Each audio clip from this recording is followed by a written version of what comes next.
పేరు Ketineni Augustine, agriculture customers and agent welfare association ఉమ్మడి గుంటూరు జిల్లా ప్రధాన కార్యదర్శిని. గత 11 సంవత్సరాల నుంచి మేము అనేక శాంతియుత పోరాటాలు జరిపినా కూడా, ప్రభుత్వాలు మారినా కూడా ఇంకా బాధితుల యొక్క కష్టాలు అయితే తీరలేదు. మరి ఎప్పుడు తీరుతాయో అర్థం కాలేని పరిస్థితి.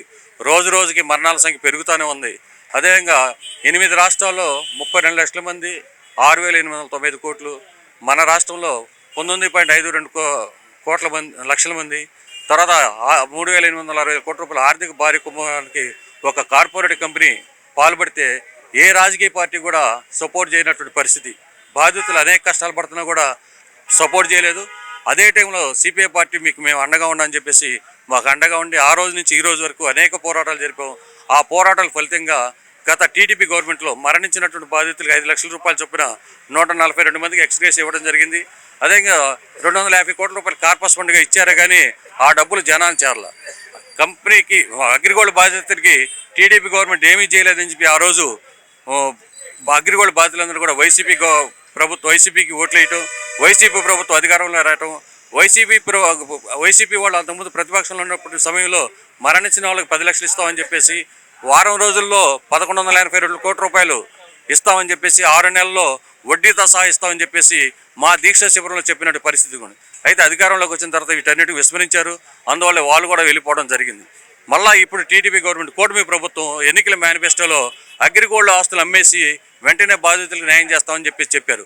మరి ఇప్పుడు 18 నెలలు 19 నెలలు అయింది, ఇంతవరకు న్యాయం చేయలేదు. ఆ దిశగా వారు ఆలోచన కూడా చేస్తున్నట్టు అనిపించలేదు. మరి రోజు రోజుకి అగ్రిగోల్డ్ బాధితుల యొక్క మరణాలు అయితే జరుగుతున్నాయి. మరి బాధితులకు న్యాయం ఇప్పుడు జరుగుతుంది అర్థం కాని పరిస్థితి.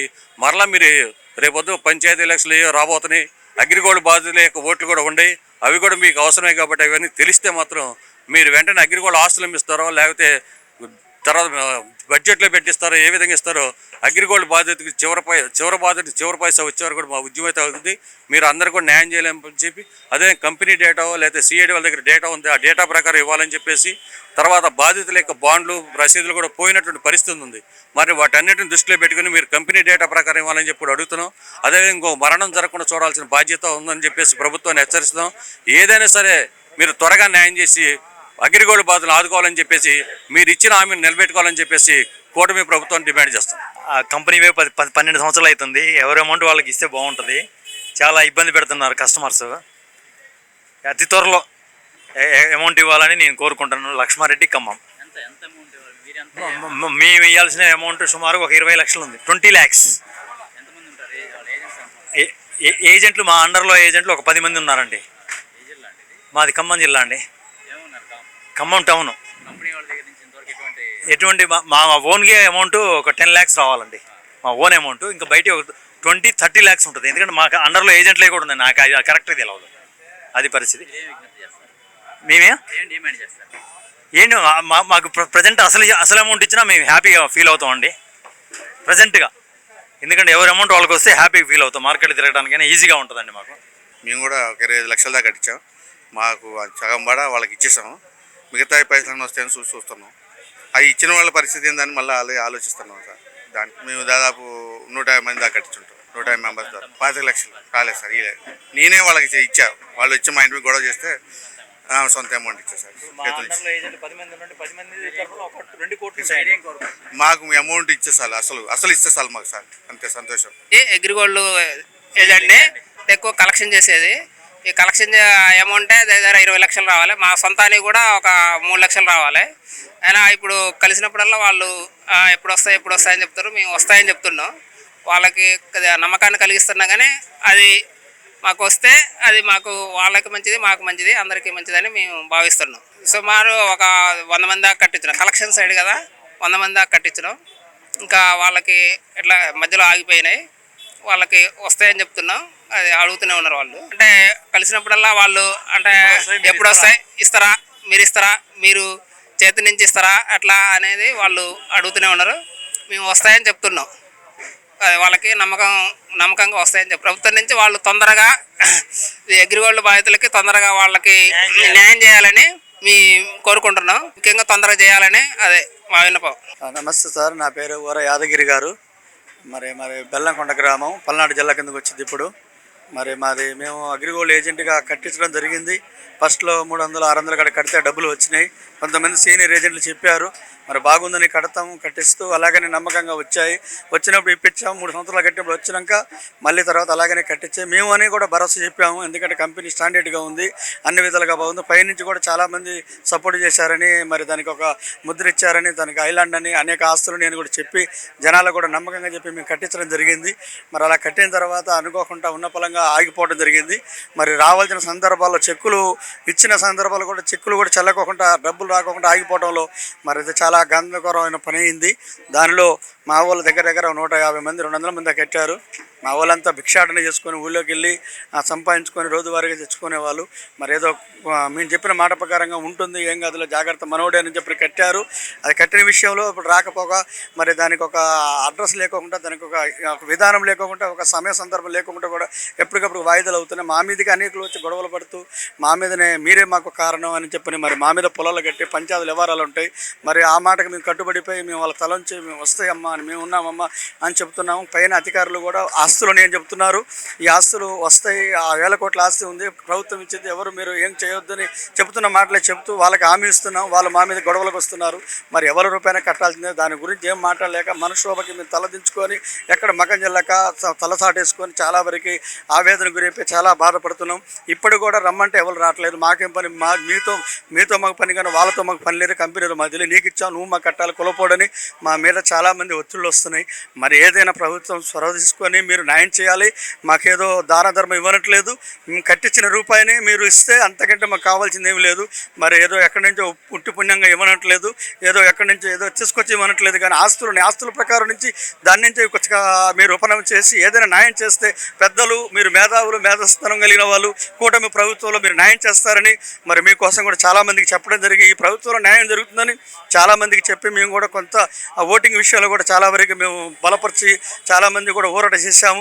ఇప్పుడు వచ్చేసరికల్లా మాకు ఏ దిక్కు లేకుండా మరి చాలా వరకు బాధాకరంగా తలెత్తుకుని చచ్చిపోవాలనే ఆలోచనలోనే ఇక తప్ప ఏరేదో కనపడతలేదు. కాస్త మీరందరూ కూడా మా గురించి చాలా కొద్దిగా మీరు చొరవ తీసుకొని మీరు న్యాయం చేస్తారని ఆశిస్తూ మరి ధర్నాలు కూడా మరి శాంతియుతంగా కోరడం జరుగుతున్నది. నా పేరు రేకపల్లి వీర వెంకటరావు అండి. నేను పశ్చిమ గోదావరి జిల్లా ఊరు నుంచి వచ్చాను, అంటే ఉమ్మడి పశ్చిమ గోదావరి జిల్లా. అయితే అగ్రిగోల్డ్ అనే సంస్థ చేసిన మోసానికి మేము 10 సంవత్సరాలుగా తీరని ఆవేదనతో ఎన్నో బాధలు పడుతూ సావక చచ్చి, అంటే మనశ్శాంతి కోల్పోయి మానసికంగా చచ్చిపోయి బతుకుతున్నాం చెప్పాలంటే. ఈ సమస్యని చంద్రబాబు నాయుడు గారి టైంలో వచ్చింది, నేను తీరుస్తానని చెప్పారు. ఆయన ఏదో కొంతవరకు చనిపోయిన వారికి ఎక్స్గ్రేషియా ఇవ్వడం జరిగింది. ఆ తర్వాత మళ్ళీ జగన్ గారు నేను ఇస్తాను, మీ అందరికీ కూడా అందరికీ న్యాయం చేస్తానని చెప్పి జగన్ రావడం జరిగింది. 10,000, 20,000 ఇవ్వడం జరిగింది. మళ్ళీ చంద్రబాబు నాయుడు గారు ఈ సమస్య యొక్క ఈ తీరుతెన్నులన్నీ నాకు తెలుసు, నేనైతే తీర్చగలను కానీ ఆయన తీర్చలేడని చెప్పేసి మళ్ళీ చంద్రబాబు గారు మళ్ళీ అధికారంలోకి వచ్చారు. నేను రాగానే మీ సమస్యను తీరుస్తా అన్నారు. కానీ సంవత్సరాల కాలంగా కాలయాపన చేస్తూ ఈ ప్రభుత్వం నడుపుతుంది. ఈలోపు జనం ఎంతోమంది కస్టమర్లు కానీ ఏజెంట్లు కానీ ఎంతోమంది ఈ వేదన పడలేక చనిపోయిన వాళ్ళు చాలామంది ఉన్నారు. గుండె భారంతో గుండె నొప్పులు వచ్చి చనిపోయిన వాళ్ళు చాలామంది ఉన్నారు. మానసికంగా హింసించబడి చచ్చిపోయిన వాళ్ళు కొంతమంది ఉన్నారు. ఇలాగ ఎంతోమంది బాధలు పడుతున్నారు. మేము వయసు మళ్ళీపోతుంది. నేను 35 నాకు అప్పుడు. ఇప్పుడు 10 సంవత్సరాలు 45కి వచ్చింది. ఇంకొక 4-5 సంవత్సరాలు అయితే మేము ఇంటి దగ్గర కూర్చుంటాం, రాలేని పరిస్థితి. ఇలాగ అందరూ వేలకు వేలు వచ్చేవాళ్ళు 100లోకి వచ్చారు. పరిస్థితి చూస్తుంటే చాలా దిగజారిపోతుంది. మా యొక్క బాధలు అంటే మేము ఎందుకు వస్తున్నామంటే మా పిల్లలు రేపొద్దుట మా తండ్రి మీ తండ్రి ఇలాగా డబ్బులు కట్టించి చాలా మోసం చేశాడని వాళ్ళు అంటే ఆ మానసిక బాధ వాళ్ళకి మా పిల్లలకు తగలకూడదు, ఆ ఉసురు మాకు తగలకూడదని చెప్పేసి ఈరోజు మేము ఇక్కడికి ఈ అగ్రిగోల్డ్ యొక్క ఆవేదన దీక్ష అంటూ మేము ముందుకు వస్తున్నాం. ప్రభుత్వం ఇప్పటికైనా కళ్ళు తెరిచి మా యొక్క బాధలను తీర్చాలని కోరుకుంటున్నాను. నా పేరు భవానీ అండి, రాజమండ్రి నుంచి వచ్చాను. నేను దగ్గర ఒక 50 లక్షల దాకా బిజినెస్ ఉంటుందండి కస్టమర్ల దగ్గర. నాది కూడా మా ఓన్దే 10 లక్షల పైన ఉంటుందండి. మేము అరకులో సైట్ తీసుకున్నాము, డిపాజిట్లు ఉన్నాయి. మా నాన్నగారు బిఎస్ఎన్ఎల్ ఎంప్లాయ్ అండి. ఆయన రిటైర్ అయిపోయిన తర్వాత చివరి సమయంలో ఉపయోగపడతాయి కదా అని చెప్పి నెలకి 1000 రూపాయలు చొప్పున కట్టుకున్నారు. మిగిలినవి కూడా ఉన్నాయి. కరెక్ట్గా అది మెచ్యూరిటీ అయిపోయిందండి. అది 5 సంవత్సరాల ప్లాన్. 60 నెలలు కట్టేసిన తర్వాత మెచ్యూరిటీ 78,000 రావాలి. మాకు చెక్ కూడా ఇచ్చారు. అది మారలేదండి. ఈ లోపల కంపెనీ మూతపడిపోయింది. మా నాన్నగారు 2019లో చనిపోయారు కూడానండి. నేను ఏ రోజైతే కంపెనీ మూతపడిందో ఆ రోజు నుంచి కూడా ఈ రోజున రాజమండ్రి నుంచి నేను కుటుంబాన్ని వదిలిపెట్టుకున్న మా అమ్మగారికి ఒంట్లో బాగాలేదండి. 76 సంవత్సరాలు. మా నాన్నగారు లేరండి, నా దగ్గరే ఉంటారు మా అమ్మగారు. ఇవన్నీ వదిలిపెట్టుకొని మేము వచ్చి ఇలా రోడ్ల మీద కూర్చుంటున్నామండి. కానీ గవర్నమెంట్కి మా బాధ ఏం పట్టట్లేదు. ప్రజా సంక్షేమ పథకాల పేరుతో ఎన్నో చేస్తున్నారు. ప్రజా సంక్షేమ పథకాల పేరుతో ఎంతో చేస్తున్నారు. వాటితో పోల్చుకుంటే ఈ అమౌంట్ పెద్ద అమౌంట్ ఏం కాదు. గవర్నమెంట్ చేయాలనుకుంటే మాకు న్యాయం చేయగలదు. కాబట్టి గవర్నమెంట్కి మేము విజ్ఞప్తి చేస్తున్నామండి. అందరితో పాటు మా బాధితుల బాధ గుర్తించి మాకు న్యాయం చేయాలి. మాకు ఒక 100 మంది కస్టమర్ల దాకా ఉంటారండి. అన్నీ కలిపి ఒక 50 లక్షల దాకా అమౌంట్ ఉంటుందండి. మాదే ఒక 10 లక్షలు ఉందండి, మా పర్సనల్దే. పిల్లల చదువుల కోసం అది కట్టుకున్నామండి. ఏదో ఆశలు అన్నట్టు మేము కష్టపడితే వచ్చింది కూడా అందులో ఇప్పుడు ఏమంటున్నారు, ఏజెంట్లు కమిషన్ కోసం చేశారు, కస్టమర్లు మోసం చేశారు అని అంటున్నారు. మేము పనిచేసింది చాలా తక్కువ కమిషన్ కండి. మేము ఒకళ్ళని మోసం చేసేలాగా ఉంటే మేము కట్టుకోం కదా. కంపెనీ వాళ్ళ మాటలు నమ్మి మేము కట్టాము. అదేవిధంగా మాకు కావాల్సిన వాళ్ళతోనే కట్టించాము అందరితో. అలా ఇప్పుడు చాలామంది ఫ్రెండ్స్ చుట్టాలు అందరికీ దూరం అయిపోయామండి ఈ డబ్బుల పేరు చెప్పి. అందరికీ ఏంటంటే మేము అందరికీ కూడా ఇంకా డబ్బులు ఇప్పించాలి, మా మీద ఏమీ బ్లాక్ మార్క్ ఉండకూడదనే ఉద్దేశంతో మేము ఇంకా కూడా తిరుగుతున్నాం. కాబట్టి గవర్నమెంట్ వాళ్ళు మా సమస్యను గుర్తించి మాకు సత్వరంగా న్యాయం చేయాలి. ఇప్పుడు మన మార్చిలో జరిగినప్పుడు ఆస్తులన్నీ కూడా వాల్యూ కడతాము, పేమెంట్లు ఇస్తాము, డిసెంబర్ కల్లా క్లియర్ అవుతుందని అన్నారు. డిసెంబర్లో మళ్ళీ వచ్చి కూర్చున్నామండి. ఏమీ ప్రోగ్రెస్ లేదు, ఏం జరుగుతుందో తెలియట్లేదు. కాబట్టి ఇప్పుడు పవన్ కళ్యాణ్ గారు, లోకేష్ గారు ఎంతోమందికి న్యాయం చేస్తున్నారు. మా బాధ కూడా పట్టించుకుని దీన్ని సత్వరంగా అంటే త్వరగా పరిష్కారం చేయాలి. ఎందుకంటే చాలామంది చనిపోతున్నారు, చాలామంది బాధితులు చనిపోయి ఉన్నారు. అలాగే ఇంకా చాలామంది చనిపోతున్నారు. మీరు చేసే న్యాయం ఎవరికి చేస్తారు? ఎప్పటికీ వాళ్ళకి న్యాయం జరుగుతుంది. కాబట్టి ఇది ఇప్పటికే చాలా కాలయాపన జరిగింది. త్వరగా న్యాయం చేయాలని కోరుకుంటున్నాను. అగ్రిగోల్డ్ బాధ్యతలో నేను ఒక బాధ్యతనండి. అందులో ఏజెంట్ కూడానే. ఏజెంట్ అయితే నేను చాలామంది చేత పాలసీలు కట్టించానండి. కానీ 2011లో నాకు 3 అమ్మాయిలు అవడంతో 3వ అమ్మాయి పెళ్లి గురించి 3 పాలసీలు కట్టానండి. మిగతా వాళ్ళ చేత ఒక 5 పాలసీలు కట్టించాను. 2015లో మా అమ్మాయి పెళ్లి చేద్దామని, 3వ అమ్మాయి పెళ్లి చేద్దామని ఒక 6 లక్షల వరకు అమౌంట్ వస్తుందని ఆశతోటి 5 సంవత్సరాలుగా కట్టించానండి. 5 సంవత్సరాలకు ఒక 2 నెలలు తక్కువ. ఈ 2 నెలల్లోనూ ఈ అగ్రిగోల్డ్ ఇలాగా మారడంతో చాలా ఇబ్బంది పడ్డాను. పెళ్లి చేస్తాకే నాకు అన్నదమ్ములు 5 అండి. వాళ్ళు ఏదో కష్టపడి సహాయం చేసి నాకు 3వ అమ్మాయి పెళ్లి చేశారు. కానీ ఎన్ని దీక్షలకు వచ్చినా ఏం చేసినా గవర్నమెంట్ ఏమి స్పందించలేదు.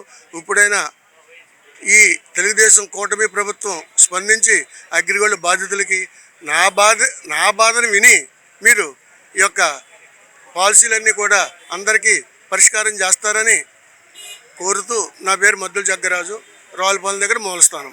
మాది రాజంపేట, కడప డిస్టిక్ సార్. నా పేరు మల్లిక. మేము అగ్రిగోల్డ్ కస్టమర్లకు అంతా కట్టించినాము డబ్బులేమో. మా భర్త ఏమో చనిపోయి ఉన్నారు. 11 ఏళ్ళు అయింది సార్ ఇప్పటికి. కొత్తల్లోనే చనిపోయినారు కాబట్టి నాకేమో 5 లక్షలు మాత్రం ఇచ్చారు చనిపోయిన వాళ్ళకు. కానీ ఆ సంతోషం ఎక్కువ రోజులు నిలవలేదు. ఎందుకంటే కస్టమర్లకు కట్టించినాం కదా, మీకేమో డబ్బులు వచ్చినాయి, కస్టమర్లకు ఏమో రాలేదు కదా అని చెప్పేసి చాలా మాపై దాడులు జరిగినాయి. అయినా మేము సహించుకున్నాము. కానీ ఇంట్లో మగవాళ్ళు కూడా లేరు మాకు. నాకుండే చిన్న బాబు సార్. ఎన్నోసార్లు వచ్చి మేము చాలా కష్టాలు పడినాం సార్. కానీ చంద్రబాబు సార్ మాకు న్యాయం చేశారు ముందు. కానీ చేసి ఎక్కువ రోజులు కూడా మళ్ళీ నిలవలేదు కదా. మరి ఇప్పుడు వచ్చిన్నారు అందరూ. మా అగ్రిగోల్డ్ వాళ్ళంతా సార్కు వేసాం, మేము ఓట్లన్నీ వేసినాం కాబట్టి గెలిపించుకున్నాము. మళ్ళీ మా కోసం దయ చూపుతారని, అన్ని విధాలుగా సహకరిస్తారని చాలా ప్రజలకు ఆయన సహాయం చేస్తున్నారు. ఇప్పుడు కూడా చేస్తూనే ఉన్నారు, తిరుగుతూనే ఉన్నారు. ప్రపంచం అంతా తిరుగుతూనే ఉన్నారు. ఆయన ఇప్పటికీ తిరుగుతూ ఉన్నారు. అందరికీ ఏం కావాలా ఏం వద్దని చెప్పేసి అడుగుతున్నారు, చేస్తున్నారు. కానీ అందరూ పావల కూడా పెట్టుకొని చేసుకున్న జనాలే సార్. ఇక్కడ అందరు ఏం సంతోషంగా ఏం లేరు సార్. ఇప్పుడు కూడా ధర్నా చౌకీ వస్తానే ఉన్నారు సార్. ఇప్పుడు కూడా ఎంతమంది కష్టపడుతున్నారు. ఆడపిల్లలకి పెళ్ళిళ్ళు కాక, చదువులు పూర్తి కాక, భార్యాభర్తలు కొట్లాడుకొని వాళ్ళు విడిపోయి చాలా కష్టాలు పడుతున్నారు సార్. మా పైన దయ చూపండి. ఇప్పటికైనా కూడా మీరు వాళ్ళ అగ్రిగోల్డ్ ఆస్తులు ఉన్నాయి సార్, అందరు సహకరించండి సార్. మీరు మీ హయాంలోనే మీరు న్యాయం చేస్తారని ఆశిస్తున్నాం సార్. అందరి పేద ప్రజలకు మీరు ఒక దేవుడి మాదిరిగా నిలబడతారని మీకు చేతులు ఎత్తి దండం పెడుతున్నాను సార్. ఏదో దయ చెప్పండి సార్. ఏలూరు జిల్లా నుంచి వచ్చామండి. నా పరంగా అయితే నాకు కస్టమర్స్కి ఒక 50 లక్షలు ఉంటుంది. అందులో గత ప్రభుత్వం 10,000 20,000 లోపు ఇచ్చిన వాటికి సుమారుగా ఒక 8 లక్షల వరకు కూడా కస్టమర్స్కి ఇవ్వడం జరిగింది. కాకపోతే ఏజెంట్ పరంగా అయితే మేము చాలా ఇబ్బందులు అయితే పడుతూనే ఉన్నామండి. అయితే ప్రభుత్వం వెంటనే చర్యలు తీసుకుని ఈ కూటమి ప్రభుత్వం వచ్చిన తర్వాత మీకు న్యాయం చేస్తామని చెప్పి గత ఇదే ధర్నా చౌక్లో గత మార్చి ఏప్రిల్ నెలలో ఇక్కడ చేసినటువంటి ఈ ధర్నాలో కూడా వరలరామయ్య గారు కూడా వచ్చి మీ అందరికీ మీకు ఇక్కడ మళ్ళీ ఈ మీటింగ్ అనేది ఏర్పాటు చేయకుండా మీరే ధర్నాలు చేయకుండా మేము చేస్తాం, మా ప్రభుత్వం చేస్తుందని చెప్పి గట్టిగా హామీ అయితే ఇచ్చారు. కానీ ఇంతవరకు అయితే ఆ పరంగా అయితే ఎక్కడ కూడా చర్యలు అనేవి ఎక్కడ కూడా కనిపించట్లేదు. ఏ కస్టమర్స్ కూడా ఎక్కడ కూడా ఏదైనా ఇంకా రూపాయలు అనేది ఏమీ బయటికి రాలేదు. ప్రభుత్వం వెంటనే స్పందించి సత్వరమే ఫాస్ట్ ట్రాక్ కోర్టు ఏర్పాటు చేయించి ఈ కేసుని ఒక ప్రత్యేక కేసు కింద చూసి వారానికి 2 సార్లు 3 సార్లు కూడా వాళ్ళు దీని మీద సమీక్షించిన వెంటనే మాకు సత్వరం ఒక ప్రత్యేక ఫాస్ట్ కోర్టు ద్వారా ఇది ఏర్పాటు చేయించి అందరికీ కూడా న్యాయం జరిగేలా చేయమని చెప్పి ఇందు మూలంగా ప్రభుత్వానికి కోరుతున్నామండి. అట్లాగే చంద్రబాబు నాయుడు గారికి, సీఎం గారికి, అలాగే డిప్యూటీ సీఎం పవన్ కళ్యాణ్ గారికి, లోకేష్ గారికి అందరికి కూడా ఇందు మూలంగా మేము తెలియజేసేది ఏంటంటే ఇక ముందు కూడా ఇప్పటికే 11 సంవత్సరాలు పూర్తయిపోయి 12వ సంవత్సరంలోకి రేపు జనవరికి 12వ సంవత్సరం అడుగు పెడుతున్నామండి. ఈ ముప్పాళ్ళ గారి నాయకత్వంలో ఇంతవరకు మేమంతా కూడా ఎంతో విజయవంతంగా ముందుకు సాగడం అనేది జరిగింది. ఆయన పిలుపు మేరకు కూడా ఈరోజు కూడా ఇక్కడ ఆవేదన దీక్ష మేము తెలియజేస్తాం, కానీ ఇక్కడ ఏ విధమైనటువంటి ఆందోళన కానీ ధర్నాలు ఇంకో రకమైనటువంటి ఏమీ చేయట్లేదండి. ఈ ఆవేదన అనేది ప్రభుత్వం అర్థం చేసుకుని సత్వరమే వెంటనే ఒక 2-3 నెలల్లో కూడా మాకు వెంటనే ఈ న్యాయం అనేది జరిగేలా చేయమని చెప్పి ఇందు మూలంగా ప్రభుత్వాన్ని మేము కోరుచున్నామండి. మా చాలపల్లి మండలం నోకులవారిపాలెం అండి. నా పేరు ప్రసన్న కుమార్ అండి. 1,00,000 వేసామండి డిపాజిట్. డైలీ కట్టించాము, అది ఇబ్బందులు అయిపోయినాయండి. డిపాజిట్ అన్న వస్తుందని చూస్తున్నామండి. ఈ చంద్రబాబు నాయుడు గారు పవన్ కళ్యాణ్ గారు మాకు డబ్బులు ఇప్పించాలని కోరుతున్నాం. చాలా ఇబ్బందులు పడుతున్నాం దాని గురించి. వాళ్ళు ఓటేసి గెలిపించింది మాకు ఇస్తారని, మాకు న్యాయం చేస్తారని, ఆడవాళ్ళు అన్యాయం చేయరు న్యాయం చేస్తారని చేసి గెలిపించామండి. మాకు ఇవ్వాల్సిందిగా కోరుచున్నామండి. చల్లపల్లి మండలం అండి, నోకులవారిపాలెం. 20 మందితో కట్టించానండి. మిగతా అన్నీ వచ్చి ఇదొకటి చాలా ఇబ్బందిగా ఉంది. ఆర్థికంగా లేని ఏదో ఎవరో చెప్పారని చేరాము. ఆర్థికంగా వస్తాం అనుకుంటే ఇలాగ ఇబ్బందులు పడాల్సి వస్తుందండి. మాకు మా డబ్బులు ఇప్పించాలని కోరుతున్నామండి. నా పేరు సత్యనారాయణ అండి. మాది రాజమండ్రి. నేను ఒక 6 లక్షల దాకా కట్టించాను డబ్బులు జనాలతోటి. అందులో కొందరు చనిపోయారు కూడాను. కట్టిన చనిపోయాడు, నామిని కూడా చనిపోయారు. వాళ్ళ పిల్లలు ఉన్నారు, వాళ్ళు చాలా బాధపడుతున్నారు. వాళ్ళు మీటింగ్ కూడా రమ్మని చెప్తే నాకు నమ్మకం లేదు వాళ్ళు ఇస్తారని. మా నాన్నగారు పోయారు డబ్బులు కట్టిన ఆయన, నామిని మా అమ్మగారు పోయారు. ఇంక మాకైనా ఇస్తారా ఇవ్వరా తెలియడం లేదు అని చాలా బాధపడుతున్నారు. ఇప్పటికైనా ప్రభుత్వం మేలుకొని ప్రజలకు న్యాయం చేస్తే ఆయన పేరు చిరస్థాయికి చెప్పుకుంటారు అండి. గత పాలకులు చేయలేదు, ఈయనైనా చేస్తే ఈయన పేరు చెప్పుకొని అందరూ సుఖంగా ఉంటారు. తొందరగా వాళ్ళు చేస్తే బాగుంటుందని. ఒక 6 లక్షల దాకా ఉండండి నేను కట్టించింది. 6 లక్షలు చాలా కొద్దిగా వచ్చింది, రావాలని చాలా ఉందండి. బాధితులు పాపం వాళ్ళు కూడా అర్థం చేసుకుంటున్నారండి. మమ్మల్ని ఒత్తిడి చేయడం లేదు. అయినా బాగోదు కదా, మనం వాళ్ళ డబ్బులు వాళ్ళకి ఇప్పించాలి. మనం నమ్మి వాళ్ళు కట్టారు. సంస్థ ఏంటో వాళ్ళకి తెలియదు. మనం చెప్తే పర్వాలేదు, ఈయన చెప్పాడు కాబట్టి బాగుంటుందని ఉద్దేశం వచ్చారు వాళ్ళు. కాబట్టి వాళ్ళ అండం లేదని మేము ఊరుకోవడం కాదు, న్యాయంగా మేము ఎలాగైతే వాళ్ళ దగ్గర తీసుకున్నామో అలాగే వాళ్ళకి ఇప్పించేస్తే మాకు బాగుంటుంది ముందు.